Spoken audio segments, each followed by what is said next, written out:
Hello, আমাদের বাড়িতে 13 আগস্টে মা তারার পুজো ছিল। তো এই আমরা চলে যাচ্ছি শাড়ির দোকানে, মানে চলে এসেছি আর কি। আর শাড়ি দেখছিলাম মাকে পরানোর জন্য।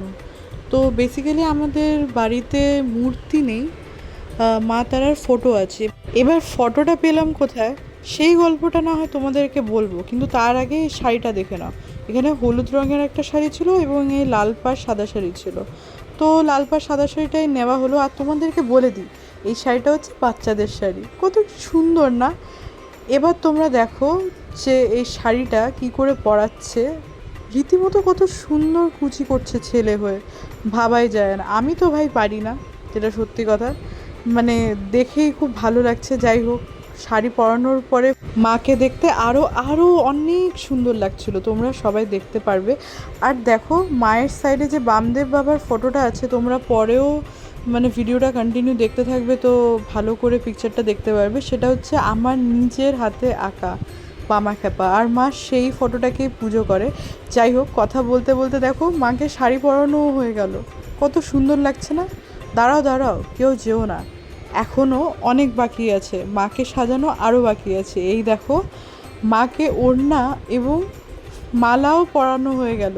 এবার দেখো ফাইনাল লুক মায়ের, কত মিষ্টি লাগছে না মাকে? সবাই কমেন্টে জানিও। আর এই দেখো আমাদের বাড়িতে পুজো শুরু হওয়ার আগে মা আগে ঘরের পুজো করে নিচ্ছে নিজে, আর এরপরে পুরোহিত এসে পুজো করবে। তো দেখো কত সুন্দরভাবে মা পুজো করছে, কি করে পুজো করে, ধ্যান করে। আর এই যে ভোগের রান্নার জন্য আর কি সবজি কাটা হলো, এবার হচ্ছে মা পুজো করছে রান্না করার আগে। আর এখানে যেটা সবাইকে দেওয়া হবে এবং বাড়ির সবাই খাবে, বাইরে যারা আসবে তাদেরকে সবাইকে দেওয়া হবে, সেটা প্রিপারেশন করাচ্ছিল। আর এই দেখো আন্টিকে যেই নাকি বলছি ভিডিও করছি, ব্লগ করছি, এবার তাড়াতাড়ি রেডি হচ্ছে। আর এই দেখো যারা যারা পুজো দিয়েছিল তাদের নাম গোত্র সহ করে লিখে এইভাবে করে দেওয়া হচ্ছিল। আর এখন দেখো আমাদের ঢাকি চলে এসছে, যে অনেক ভালো বাজিয়েছে, তোমরা শুনতেই পাবে। জাস্ট কন্টিনিউ দেখো ভিডিওটা।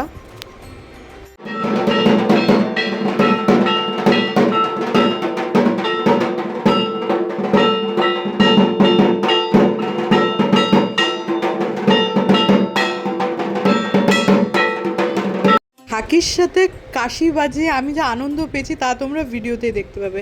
আর এই দেখো আমাদের পুরোহিত চলে এসেছে, আর এসে রেডি করা স্টার্ট করে দিয়েছে মার পুজোর জন্য।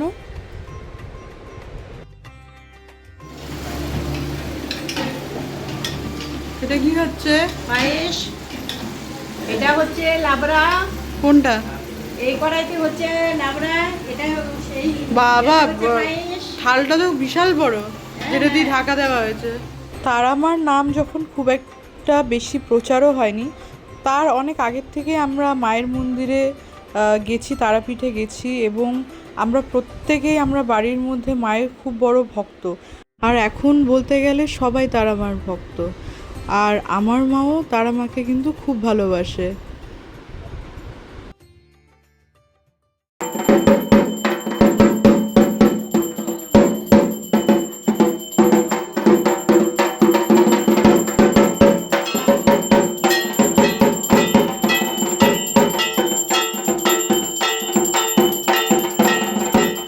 এই দেখো মায়ের ভোগ নিয়ে চলে এসেছে মা। আর হচ্ছে তোমাদেরকে একটা কথা জানাই যে এই পুজোটা মায়ের আদেশে হয়েছে। তো কিছু গল্প তোমাদেরকে মাম্মিকে দিয়ে শেয়ার করাবো, সেটা অন্য ভিডিওতে।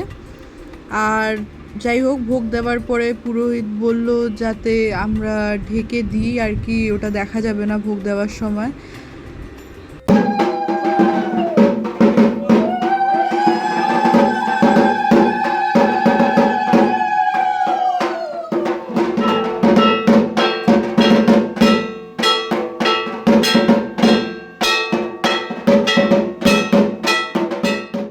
মাকে ভোগ নিবেদন করার পরে আমরা সবাই মিলে অঞ্জলি দিলাম।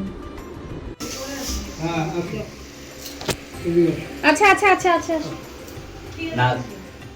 এই দেখো অঞ্জলি দেওয়া হয়ে গেছে আমাদের সবার, আর কত ফুল দিয়ে মা ঢেকে গেছে। এরপরে যজ্ঞের জন্য রেডি করা হচ্ছিল। আর এই দেখো যজ্ঞ স্টার্ট করা হয়ে গেছে। এবার চলো শেয়ার করি যে যেই মায়ের ফটোতে পূজা হচ্ছে সেই ফটোটা কোথায় পেয়েছি। তো তোমাদের যে আগে আমি বললাম যে যখন অতটা মায়ের খুব একটা বেশি প্রচার হয়নি, তো তখন আমি গুগলে অনেক সার্চ করতাম মায়ের ফটো, বাট কোথাও পেতাম না, অত কেউ চিনতও না, তারা মা বললে পরে চিনতও না। তো আমি একদিন অনেক সার্চ করেছি, তখন ছোট ছিলাম, বাট পাইনি কোথাও। বাট তোমরা বিশ্বাস করবে না, যেই দিন আমি সার্চ করেছি পাইনি কোথাও, তার পরের দিনই হঠাৎ দেখি নিউজ পেপারে দেখি মায়ের ছবি। আর আমি ওটা দেখে এত খুশি হয়েছিলাম যে তখনই হচ্ছে আমি ওটাকে লাইক কেটে মার কাছে দিয়েছি যে দেখো আমি তারা মায়ের ফটো পেয়েছি। তারপর থেকে সেই ফটোতেই পুজো হয়। এবার তোমরা আমাকে সুপারস্টিশিয়াস ভাবতে পারো, বাট সত্যি বলতে আমার কাছে এটা খুব অবাক একটা ব্যাপার। আর সত্যি বলতে আমি প্রচণ্ড বিশ্বাস করি, মানে যেটা আমার সাথে হয়েছে সেটা আমি প্রচণ্ড বিশ্বাস করি। অনেকেই আছে যারা নাই করতে পারে, আবার অনেকে আছে যারা বিশ্বাসও করবে। এবার এটা হচ্ছে প্রত্যেকের মনের ব্যাপার। যাই হোক, যজ্ঞ হয়ে গেছে, এবার হচ্ছে সবার খাওয়ার পালা। সবাই হচ্ছে খেতে বসে গেছে যেখানেই পেরেছে, বিকজ সবাই টায়ার্ড ছিল। আর তোমাদেরকে জানাই যে পূজাটা সত্যিই খুব ভালো হয়েছে। আর এটা হচ্ছে বাড়া হচ্ছিল যাতে আমরা আশেপাশে দিতে পারি। তোমরা যারা যারা ভিডিওটা এতক্ষণ দেখেছো তাদেরকে thank you so much. And ভিডিওটাকে আর বেশি বড় করব না। হ্যাঁ।